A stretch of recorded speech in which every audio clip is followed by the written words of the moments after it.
My parents told me to sell Grandma's apartment to bail out my brother's failing business. I refused, and it tore our family apart. When my grandmother died, she left me the one thing she cherished most, her tiny apartment on the fourth floor of an old brick building in Kiev. The place was modest, 2 rooms, a small kitchen, a balcony overlooking a courtyard full of lilac trees, but it hummed with decades of memories. Sunlight spilled across the worn parquet floors each morning, warming the faded carpet she had woven by hand. The kitchen smelled faintly of cloves and bay leaves, and the cracked windows carried echoes of her lullabies. I remember holding the keys for the first time, fingers trembling, feeling both honored and unprepared from an early age. I'd heard her joke that the walls were thin enough to hear the neighbors' secrets, yet thick enough to keep ours safe. When she handed me the keys, she squeezed my palm. "This place is your anchor, Ivan," she whispered. "No matter what storms come, hold on to it. It will keep you steady." I promised her I would. At 27, that promise meant everything. I had spent years hopping between cramped dorm rooms and overpriced rentals while working my way through university. Owning a space, my own space, felt like a miracle. I painted the living room sky blue because it reminded me of summer days we'd spent picnicking by the Dnipro River. I kept her lace curtains, patched the cracks around the kitchen sink, and planted basil, mint, and tomatoes on the balcony.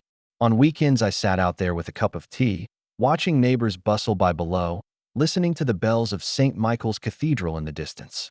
With each passing day, the apartment became more than a property. It became a sanctuary where I could breathe and think, and become the person my grandmother believed I could. It never crossed my mind that anyone would ask me to give it up. It was a chilly Thursday evening when my parents invited me and my older brother Ola over for dinner. They phrased it as a casual family gathering. "Just come by. We miss you." But I sensed an undercurrent of urgency in my father's voice on the phone. As I climbed the familiar staircase to their flat, the scent of fried onions and garlic wafted under the door, a comfort from childhood. Inside, the table was set with my mother's best china. A plate of steaming vareniki sat in the center, alongside a bottle of Horilka that rarely made an appearance unless the occasion was important. We chatted at first about trivial things, the cold snap that had painted the city in frost, my cousin Lena's newborn baby, Ola's new fitness regimen. But there was tension in the air, like static before a thunderstorm. My father kept clearing his throat, and my mother's laugh was slightly too loud. Ola fidgeted, tapping his fingers against his glass. I tried to ignore the tightness in my chest. Eventually, midway through dessert, Dad set down his fork and folded his hands on the table. "We need to talk about something serious," he said, his eyes flickering between us. My heart sank. He glanced at Ola, who took a deep breath and stared into his plate. "The shop is in trouble," Ola finally said. "I took a business loan to expand the inventory, but the supplier went bankrupt. I'm stuck with debt and unsellable stock." His shoulders slumped, the confident facade he always wore cracking open just enough to reveal panic that I felt a pang of sympathy. Our family grocery store had been around since I was a child. It had paid for school supplies and winter coats, hosted holiday parties, and served as a meeting point for neighbors. The idea of losing it felt like losing part of our identity. "Is there anything I can do?" I asked impulsively. My mother's eyes lit up. "There is one thing," she said gently, placing her hand over mine. "Since you have that apartment." Her voice trailed off as she gauged my reaction. A chill ran down my spine. "What about it?" I asked cautiously. "Well," she continued, "if you sold it, even just temporarily, you could give the money to Ola to save the shop. You could move back in with us for a while. It would only be until we get back on our feet. Then we'd help you buy another place." The room seemed to shrink. My skin prickled. "You want me to sell Grandma's apartment?" I said, my voice barely above a whisper. "It's for the family," Dad chimed in. "We all have to make sacrifices sometimes." At first, I hoped the request over dinner was a momentary lapse in judgment.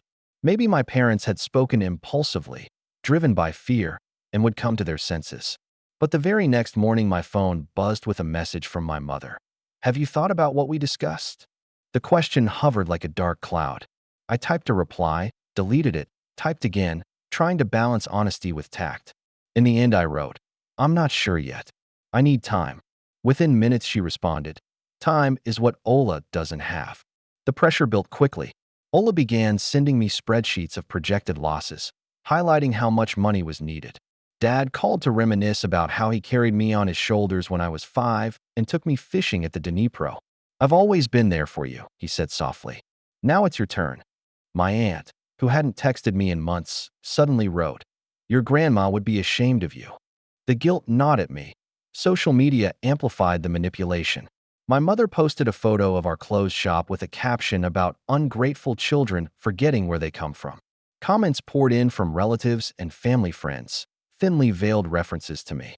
Some suggested I had become too big for my boots since getting a job in IT. Others speculated that my girlfriend, I didn't have one, had brainwashed me. Each notification felt like a tiny CUT'd I in my quiet moments. Alone in the apartment, I replayed every conversation. Memories of Ola teaching me to whistle, of Dad working late so we could have new school shoes, flickered through my mind. I love them. How could love feel so suffocating? At night, I lay awake, staring at the ceiling, wondering whether my refusal made me selfish. The thought of selling the apartment made my stomach twist, yet the thought of being the reason my family lost the shop filled me with dread. Desperate for clarity, I reached out to a few trusted friends. Yulia listened patiently as I spilled everything. "Have they considered any other options?" she asked. "Business loan? Selling assets?" Her practicality grounded me. I brought these suggestions to my family, but they brushed them aside. "The bank said no," Ola retorted. "We can't sell our house. We need space for the grandchildren." Every alternative seemed to bounce off an invisible wall of entitlement. The only sacrifice acceptable to them was mine. As the onslaught of guilt and obligation intensified, I felt myself shrinking. Going to sleep each night became a battle against racing thoughts. I realized I needed objective guidance, someone who could cut through the emotional fog and lay out facts. Swallowing my pride, I made an appointment with a legal aid clinic. Sitting across from a young attorney in a tidy office, I unfolded the story like a crumpled letter. "Legally, they can't force you to sell," she explained, tapping her pen against her notebook. "The apartment is solely in your name. Unless you willingly transfer ownership, it remains yours." Her calm certainty was like a lifeline. "But," she added, "the psychological pressure can be harder to navigate than the legalities." Next, I met with a financial advisor recommended by a colleague. We pored over my savings, income, and potential scenarios. "If you loan the money to your brother," he said, "draw up a contract with clear repayment terms. Protect yourself." It felt strange to contemplate contracts with my own family, but the thought of handing over a lump sum without safeguards felt worse. Armed with this information, I approached my family again, hoping compromise could bridge the gap. I suggested a loan instead of a gift. I proposed that we all chip in, perhaps sell some jewelry, downsize cars, tighten household budgets. "We can raise the money together," I said, sitting at the kitchen table while my mother kneaded dough for Pascha. "I'm willing to help financially, but I can't sell the apartment." My words landed like stones. Dad slammed his hand on the table. "We are already sacrificing," he snapped. "Do you think your mother's Sunday dresses are diamonds? Do you think Ola doesn't work long enough?" His voice quivered with hurt pride. Ola sat silent, jaw clenched, staring at the flower on the counter. My compromise, which I'd hoped would show solidarity, was dismissed as disrespect. Things began to fracture. At Sunday dinner, my chair was conspicuously missing. When I arrived, my mother said, "Oh, we thought you weren't coming anymore." Cousins stopped inviting me to their children's birthdays. My phone calls with Dad turned into terse exchanges about weather and nothing more.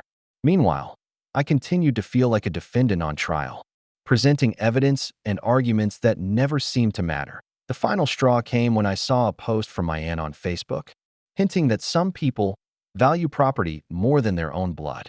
In the comment thread below, my name was tagged repeatedly. It felt as though my family was turning a private disagreement into a public shaming campaign. I tried reasonable solutions. Now I realized they weren't interested in compromise. They wanted complete submission. With every passing day, the quiet in my grandmother's apartment felt thicker. At first, it had been a comforting silence, filled with the ticking of the clock and the rustle of leaves outside. Now it echoed with absence. My phone, once buzzing with family group chats, remained stubbornly dark. When I scrolled through social media, I found myself untagged from photos of family gatherings, Lena's baby shower, Olia's son's soccer match, my cousin's promotion party. Each omission stung. The isolation seeped into unexpected parts of my life. Yulia and I argued for the first time in years. "They're your parents," she implored. "Maybe you could meet them halfway." Her voice held more frustration than sympathy. "I did meet them halfway," I countered, feeling my throat tighten. "They just refused to stand there with me." We left that conversation with an awkward hug and a crack in our friendship that hadn't existed before at work. I caught myself zoning out during meetings, replaying arguments in my mind. A colleague noticed and asked if I was okay. For a moment, I considered confiding in him, but I hesitated. "How do you explain that your family has practically excommunicated you because you wouldn't sell your home?" Instead, I smiled and said, "Just a bit tired." The lie tasted bitter. Nights were the hardest. I would sit on the balcony, cup of tea in hand, and stare out at the city lights flickering like a galaxy. Down below, couples strolled arm in arm. Neighbors laughed over cigarettes. My chest ached with a loneliness I hadn't known before. Sometimes I would imagine what my grandmother would say if she were here. I pictured her sitting beside me, knitting needles clicking. "People will pull you in all directions," she'd probably murmur. "You must decide which way is yours." Slowly, I began to make space for myself. I muted the family group chat to stop the onslaught of passive-aggressive messages. I limited phone calls to once a week, answering politely but not engaging in arguments. I told Yulia I needed time, and she respected that, sending occasional memes without forcing conversation.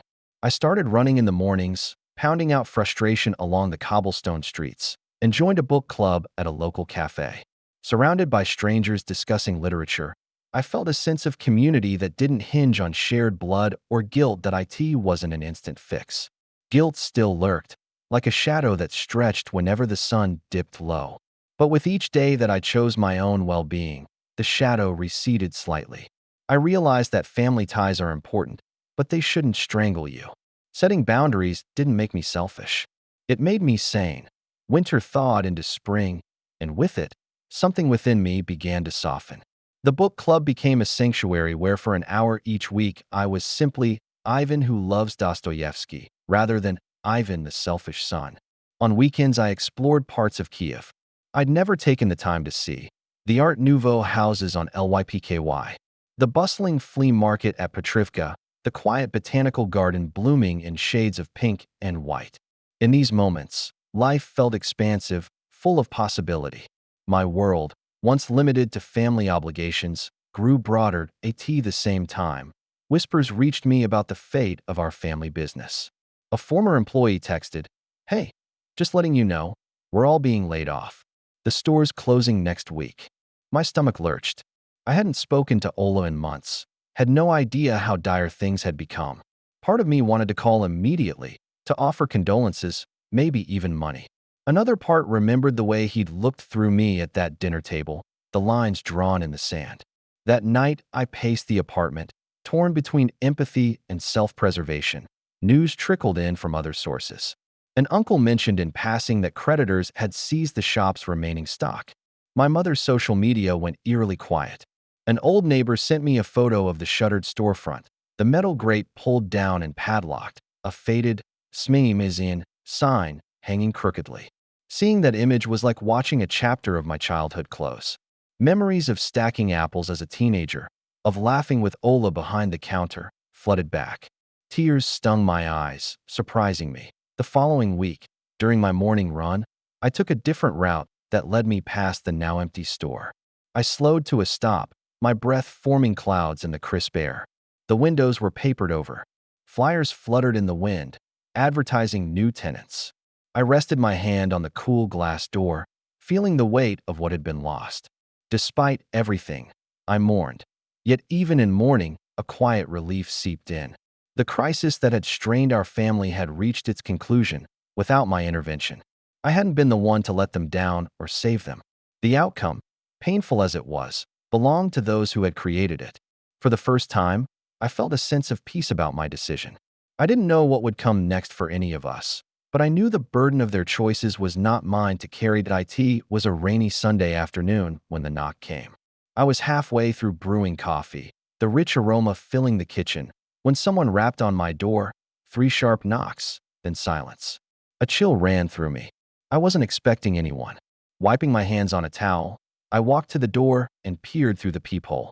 Ola stood on the other side, drenched from the downpour, rain dripping from his hair onto his jacket. He clutched a plastic folder under one arm like a shield. My heart thudded.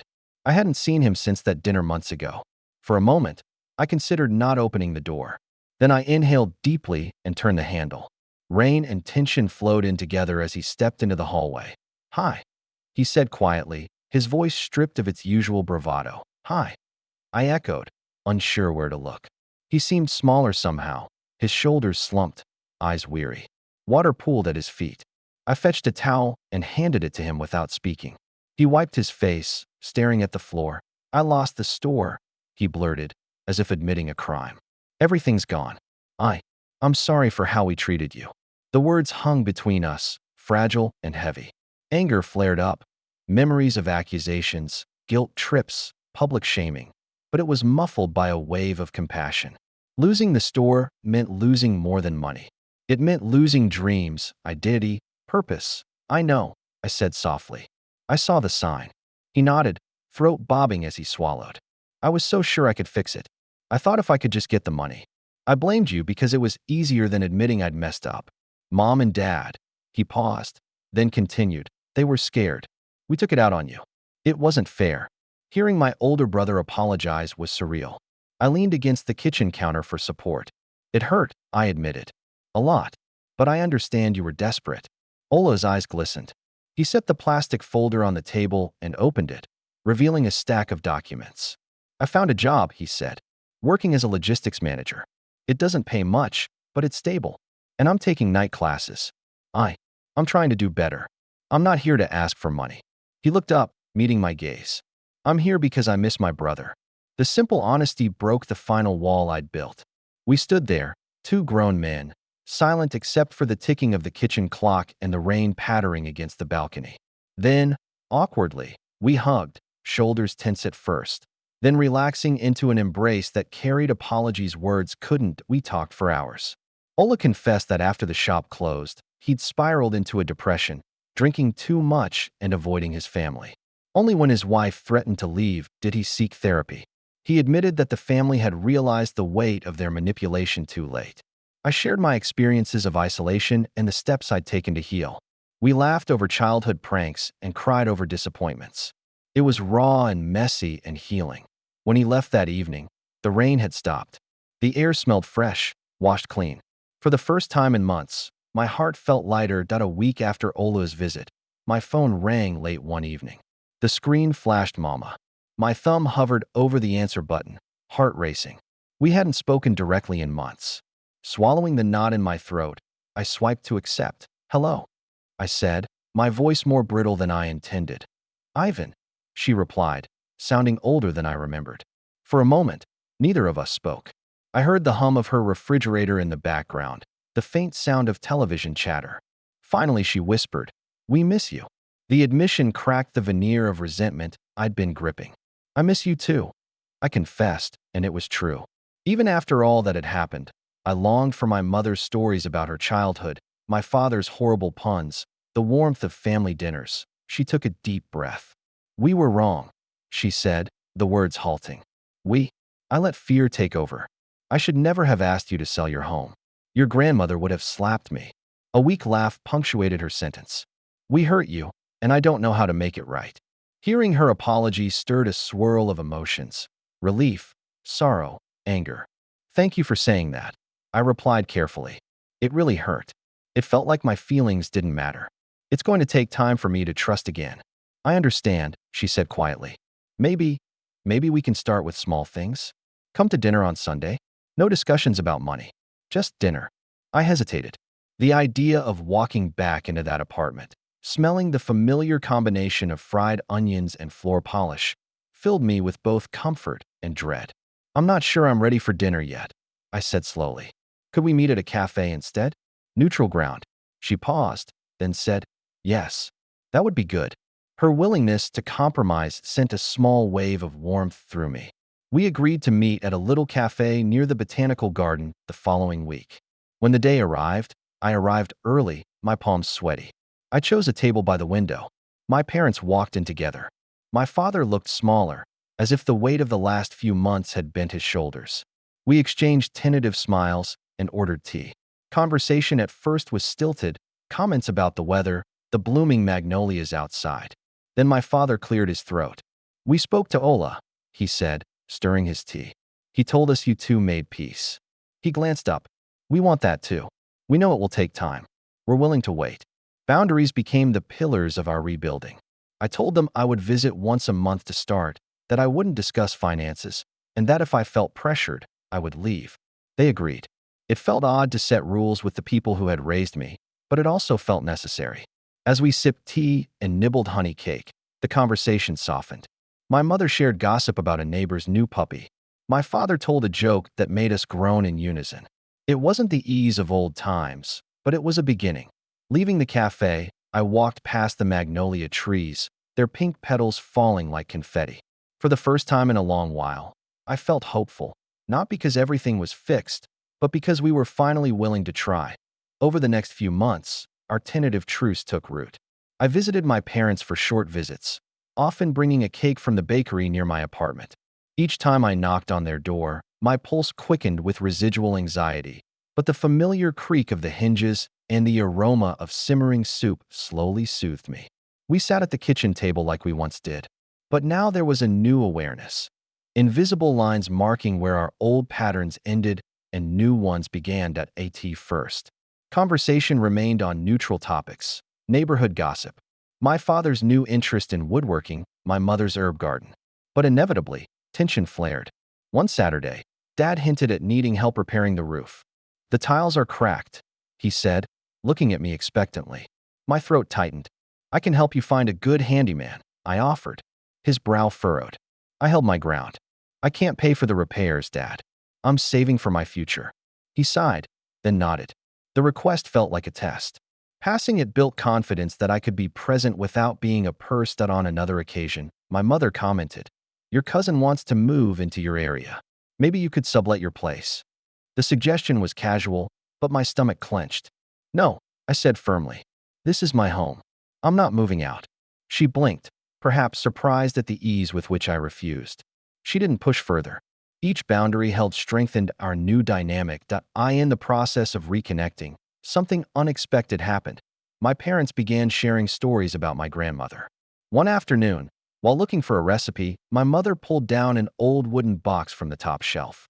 "These are Baba's journals," she said, blowing dust off the lid. "I thought you might like them." My breath caught. Inside were thin notebooks filled with my grandmother's neat cursive, pages yellowed with age. Late that night, back in my apartment, I opened the first one. Her words were intimate, vulnerable, accounts of wartime scarcity, of raising my mother alone while my grandfather served in the army, of the joy she felt sewing my mother's first school uniform.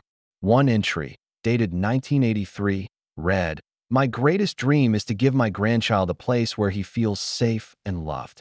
If I can give him that, I will have done something good in this world." I blinked away tears.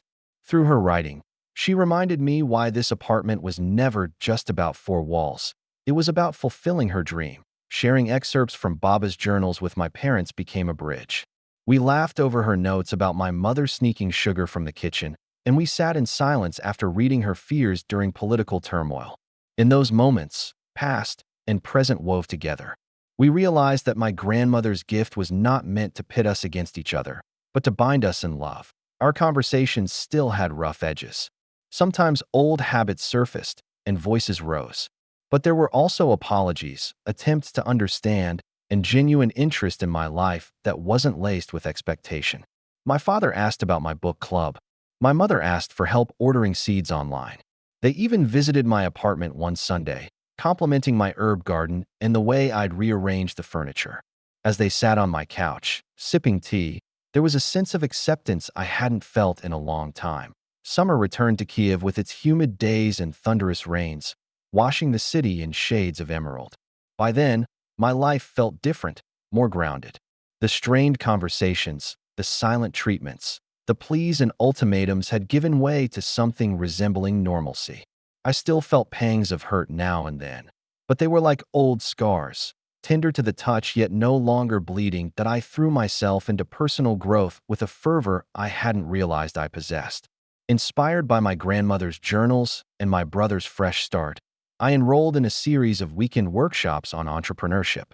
Sitting among strangers eager to discuss business plans and marketing strategies, I felt my mind buzz with possibilities. Could I, too, create something of my own? The idea was exhilarating to I in the evenings. I kept reading Baba's journals, feeling her presence guiding me. She wrote of resilience and kindness, of standing up for oneself without losing compassion. Her entry from 1989 particularly struck me. Love your family, but love yourself enough to know when to say no. Otherwise, you'll drown together. Those words, penned decades ago, felt like they were written for me. They echoed in my head when my father asked if I could just co-sign a loan for a new car. This time I smiled sadly and declined. I'm focusing on my future, I said. He frowned, but didn't argue. Progress that I also began to widen my circle of support. At the book club, I met Alina, a travel journalist with a wry sense of humor and a penchant for quoting obscure poets. We started meeting for coffee outside of group meetings, wandering through art galleries and debating everything from politics to pastries. Her outlook, rooted in independence and curiosity, mirrored my own emerging philosophy. When I eventually told her the saga of my apartment, she listened without judgment, then said, "Sounds like you've built more than just a home. You've built a backbone." I laughed, feeling seen. One Saturday, I invited my parents and Ola over to my apartment for the first time since the conflict. I baked my grandmother's honey cake using a recipe from her journal, the scent filling every corner.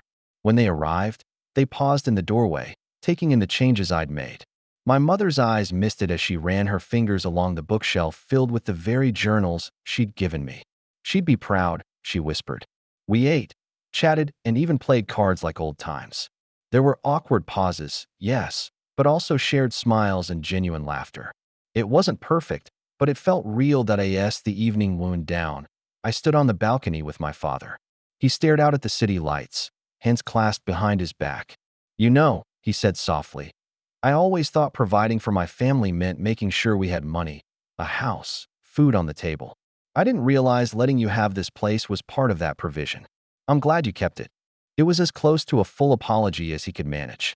Me too, I replied, warmth blooming in my chest. That a few weeks after our family dinner, Ola invited me for coffee at a small cafe near his new workplace. He looked different, less harried, more present. The strained lines etched across his forehead had softened. Over steaming cappuccinos, we caught up on mundane things, his daughter's dance recital, my latest book club debate, the weather's uncanny mood swings. Then, as he stirred a sugar cube into his cup, he leaned forward. I've been thinking, he began, eyes searching mine. Losing the shop was terrible, but it freed me from something I'd been clinging to out of obligation rather than passion. Working in logistics has shown me a different side of business, one I actually enjoy. I'm learning about supply chains, efficiency, distribution, and I want to do something with that. I nodded, intrigued. What are you thinking? What if we started a small import business together? He continued, his voice gaining enthusiasm. Nothing huge at first, maybe sourcing specialty foods from farms around Ukraine and distributing them to boutique stores in Kiev. We both have experience. You're good with finances and marketing, and I've got the logistics know-how. We could do this right, fairly, transparently, with clear roles and contracts, so we don't repeat past mistakes. The suggestion hung in the air. Old fears flared briefly, memories of manipulation and guilt. But alongside them bloomed excitement. My entrepreneurial workshops had stirred a hunger to build something meaningful. Combining our skills on equal footing with mutual respect could be healing. I like the idea, I said cautiously. But if we do this, we need clear boundaries. We draft agreements, separate personal and business finances, and make sure no one sacrifices their home. I smiled to lighten the seriousness of my words. Ola laughed, understanding the reference. Agreed, he said, extending his hand. We shook on it. Not a final commitment, but a promise to explore. It felt symbolic, bridging the chasm that had once seemed insurmountable. That evening, back in my apartment, I spread out a fresh notebook and began sketching ideas. I drew up a list of potential products: artisan cheese from the Carpathians, honey from Poltava, herbal teas from Crimea. I researched import regulations, packaging options, and marketing strategies. The process was exhilarating. It wasn't just about business. It was about reclaiming trust and turning past pain into something constructive. With each page, I felt my confidence grow. The lessons learned from the conflict with my family became guiding principles. Communicate openly, set boundaries, respect others' autonomy and your own. My grandmother's journals sat open beside me, her steady handwriting reminding me of resilience. I realized the apartment, which once felt like an anchor holding me in place, was becoming a launch pad. The weeks that followed were a whirlwind of spreadsheets, road trips, and nervous excitement. Ola and I scheduled Saturday mornings as our business sessions. We pored over market reports, identifying niche products that were rare in Kiev but beloved in small villages. With the help of online directories and personal contacts, we compiled a short list of artisanal producers: a beekeeper in the Kharkiv region whose lavender honey tasted like summer, a cheesemaker in the Carpathians using centuries-old methods, a cooperative of herbalists near Poltava cultivating medicinal teas. Our first supplier visit was both exhilarating and humbling. We drove for hours along pothole-ridden roads until we reached a small farm surrounded by rolling hills. The beekeeper, a grizzled man named Mikola, greeted us with calloused hands and a suspicious squint. We tasted spoonfuls of golden, fragrant honey, then discussed wholesale prices. Ola handled the logistics questions with ease: production volume, delivery timelines, while I talked marketing and branding. Mikola's distrust softened as he realized we respected his craft. We left with a handshake and an agreement to place our first order next month. Back in the city, challenges emerged. Registering the business required navigating bureaucratic hurdles that tested our patience. A supplier suddenly doubled his prices after hearing we were selling in the capital. Our graphic designer quit unexpectedly, leaving us scrambling to design labels. But each obstacle felt surmountable because we tackled them together, communicating, brainstorming, and dividing tasks based on our strengths. When tension bubbled, we took breaks, reminded ourselves of past mistakes, and reaffirmed our commitment to fairness. Amid this hustle, my personal life blossomed quietly. Alina and I continued to explore the city and each other. She attended one of our supplier meetings out of curiosity, interviewing farmers for a magazine piece and giving us insights on storytelling that would appeal to urban customers. Her presence grounded me. She asked challenging questions like, "How will you scale without compromising quality?" and playful ones like, "Which cheese pairs best with cherry jam?" In her, I found both a partner who respected my boundaries and someone who encouraged me to dream bigger. One evening, as we packaged samples of honey and tea in my kitchen, Alina leaned against the counter watching me measure labels. "You've changed," she observed softly. I looked up, startled. "How so?" She smiled. "You stand taller. You talk about your family without wincing. You're building something on your own terms. It suits you." Warmth spread through me. For so long, I defined myself through the lens of my family's expectations. Now, I was carving my own narrative. With their support, not at its expense. Ola left with a box of samples, and Alina waved goodbye at the door. I gazed around the apartment. Honey jars glistened on the table, business plans cluttered the couch, and my grandmother's journals lay open. The space had transformed from a symbol of conflict into a bustling hub of creativity and connection. By autumn, our fledgling company, dubbed Rooted Harvest, to honor both the farmer's roots and our newfound grounding, was ready for its first real test: a booth at Kiev's weekend artisan market. We arrived at dawn, the air crisp, our van laden with jars of honey, wheels of cheese wrapped in wax paper, and bundles of fragrant herbs tied with twine. We set up under a green canopy, arranging products carefully, attaching hand-stamped labels Alina helped design. I caught Ola glancing around nervously. A bead of sweat trickled down his temple despite the cool as the market came to life. People wandered by, drawn by the scent of lavender and the warm samples of cheese melting on our bread. An elderly woman bought a jar of buckwheat honey and whispered, "Tastes just like my village." A young couple Instagrammed our herbal tea, tagging us and commenting on how cute the packaging was. By midday, we'd sold half our stock.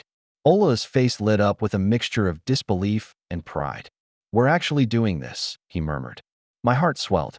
Each jar that left our table wasn't just a sale. It was a testament to resilience and collaboration. Online, orders trickled in through our new website.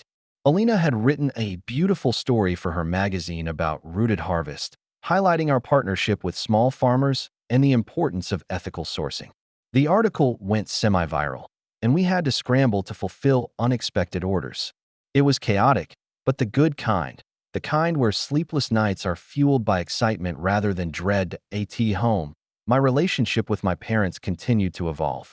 They visited our market stall, sampling products and beaming like proud grandparents. My mother started bringing our herbal tea to her neighbors, boasting that "my sons make this." My father came to me one evening with a question: "How can I invest a little in your company?" This time the request made me smile. "We'll discuss terms," I said, half teasing. We drew up a small investment agreement, clearly outlining returns and timelines. It felt surreal, drafting a contract with my father, but also deeply satisfying. We were learning to merge family and business without losing respect. With Alina, moments of connection deepened. We celebrated our first successful market day with a picnic in the botanical garden, toasting with sparkling water and eating bread slathered in our own honey. She confided her own fears of commitment, having traveled too much to plant roots. I confessed mine about repeating my parents' mistakes. We agreed to move slowly, to build our relationship intentionally. The idea of intertwining my life with hers didn't feel suffocating. It felt like adding color to a canvas already rich with texture. One evening, sitting alone in my grandmother's apartment, I reread her journal entry about wanting to leave her grandchild a place to feel safe and loved. Tears welled up as I realized how fully that wish had been fulfilled. The apartment had sheltered me during storms, anchored me during tempests of guilt and expectation, and now served as the foundation from which I was building a business and a life aligned with my values. Just when life seemed to settle into a harmonious rhythm, an unexpected call jolted me. It was my Aunt Nadia, the same aunt who had once accused me on social media of being heartless. Her voice trembled. "Your cousin Maxim. He had an accident," she said, quickly explaining that he'd broken his leg and couldn't work his taxi job for a month. "We were wondering if you could help with the rent," she asked, the desperation palpable. Old reflexes tugged at me, an instinctive urge to say yes, to fix everything.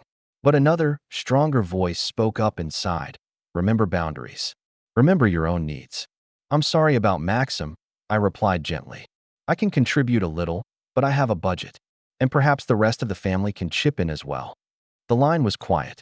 I could hear her processing. Finally, she exhaled. "That's fair," she said surprisingly. "Thank you." It was a small moment, but it underscored how far we'd all come. Helping didn't mean sacrificing my security. It meant offering what I could without resentment. Later that week, my father approached me with another proposition. "Your mother and I are thinking about selling our house and moving to a smaller flat," he said, looking almost shy. "We realized we don't need so much space now that it's just us. Could you help us navigate the sale and find something manageable?" Relief flooded me. This was what compromise looked like. Them taking responsibility, me offering expertise instead of cash. We spent Sundays browsing listings, laughing at absurd wallpaper choices, and eventually found a cozy two-bedroom near a park. Helping them downsize felt like closing a loop, where once they'd insisted their house was untouchable, they now willingly let go. Throughout these challenges, I felt the constant presence of my grandmother's wisdom guiding me. Her journals had become well-thumbed, her words a mantra. When I felt pulled between guilt and obligation, I'd read her note about drowning together. When I doubted my right to happiness, I'd reread her dreams for me. It was as if she'd anticipated the trials I would face and left a roadmap. One afternoon, cleaning out my kitchen cabinet, I discovered an envelope tucked behind a stack of plates. My heart skipped. On the front, in my grandmother's looping script, was my name.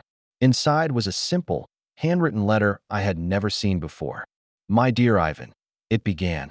"If you're reading this, I am gone, and you've likely faced storms I hoped you'd never see. Remember, love fiercely, but do not abandon yourself. The apartment is yours not because I wanted to burden you, but because I wanted you to have a haven. Use it to build your life. Share it with those who respect you. And never let anyone, no matter how dear, convince you that your worth is tied to what you give up. Tears streamed down my face. Her words arrived exactly when I needed them most. Holding the letter, I felt a surge of gratitude, not only for the space she'd gifted me, but for the lessons the journey had taught. The conflicts with my family, painful as they were, had forced me to define my values, to communicate openly, to set boundaries with love. They had given me the opportunity to rebuild relationships on healthier ground and to pursue dreams that aligned with who I truly was. A few Sundays after finding my grandmother's letter, I invited my family over with a specific purpose. I set the table with her lace tablecloth, brewed tea from our own herbal blend, and placed the letter at the center, its edges worn from where my fingers had traced her handwriting over and over. Ola arrived with a loaf of bread from a bakery near our new warehouse. My parents brought jars of pickled cucumbers and honey. Alina, who had become a comforting fixture in my life, sat beside me, offering silent support. After we ate and shared small stories, I gently picked up the letter. "Baba wrote us something," I said, my voice wavering. My mother's hand flew to her mouth. My father leaned forward. I began reading aloud. As my grandmother's words filled the room, a hush settled. "Love fiercely, but do not abandon yourself. Never let anyone, no matter how dear, convince you that your worth is tied to what you give up." Tears glimmered in my mother's eyes. My father stared at the table, jaw clenched, then nodded slowly. Ola wiped his cheeks. When I finished, silence lingered. Then my father spoke, his voice thick. She always knew what to say. My mother reached across the table and squeezed my hand. "We lost sight of that," she whispered. "We thought love meant sacrifice, even when it hurt others. Your grandmother knew better." It was a moment of collective release, acknowledging pain, forgiving ourselves and each other, and honoring the wisdom we had ignored. That we spent the rest of the afternoon reminiscing about Baba's superstitions, like never whistling indoors. About the time I fell off my bike and she made me hot chocolate to stop my tears, about her fierce love for sunflowers. Laughter mingled with tears. The apartment, which once echoed with conflict and loneliness, now resonated with warmth. As the sun dipped low, casting a golden glow through the lace curtains, I stepped onto the balcony, breathing in the cool evening air. The city stretched out before me, rooftops bathed in light, streets humming with life. Behind me, my family chatted and washed dishes, their voices a comforting murmur. Alina joined me, linking her arm through mine. We stood in silence, content. In that moment, I understood what my grandmother had hoped for when she gifted me this haven. Not simply a roof over my head, but a space where I could learn who I was, where I could gather the people I loved without losing myself. The storms had come, and they had been fierce, but the anchor had held.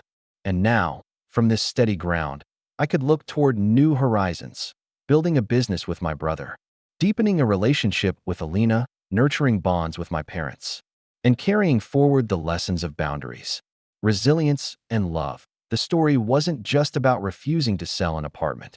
It was about discovering that true family support isn't measured by how much you give away, but by how well you uplift one another while still honoring yourself. It was about realizing that sometimes saying no is the most loving act you can offer, because it preserves both you and those you care about. And as we said our goodbyes that evening, hugging at the door under the soft glow of the hallway light, I felt a peaceful certainty that my grandmother's legacy was alive, not only in bricks and mortar, but in the way we had all learned to love better. Thank you for watching this story on True Tales Hub. Please like the video, subscribe to the channel, and turn on the notification bell so you won't miss our next story. That we post new tales twice a day, and each one comes with unexpected twists you won't see coming.